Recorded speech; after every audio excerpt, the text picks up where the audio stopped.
IS, warga perumahan Citra Gading Mas ini harus mempertanggungjawab ke perbuatannya karena sudah menggadai ke motor punya bibiknya ke daerah Sungai Lilin Mubah. Tersangka dewek awalnya minjem motor bibiknya dengan alasan nak pergi begawi.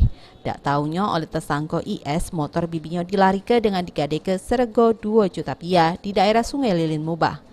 Aksi tersangka IS terungkap sudem bibiknya curiga di mana dak katik kabar berita dari IS. Pas dicek ternyata IS hilang lalu katik kabar berita. Dia diberikan kepercayaan oleh keluarganya, oleh bibiknya untuk menggunakan motor, tetapi pas pada saat di jalan, nggak taunya motornya itu digadaikan sama orang. Ini langkah hukum apa Bu yang kita berlakukan pada tersangka ini? Jadi kita lakukan penggelapan 372. Hukuman Bu? Dari keterangan tersangka kalau dia terdesak dak kate duit sehingga akhirnya langsung terlintas buat gade ke motor punya bibiknya yang dipinjami. Nah, itu dijepit, saya juga duit nak makan dari gawe ke arah baju sini kan baju sini kan lancar jalan kan gitu kan. Kita di Palembang, tinggal di Palembang atau merantau? Di mana? Di Sri Gading.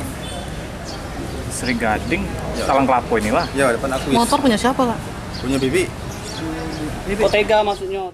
Atas perbuatannya ini IS oleh polisi dikena ke pasal 372 KUHP.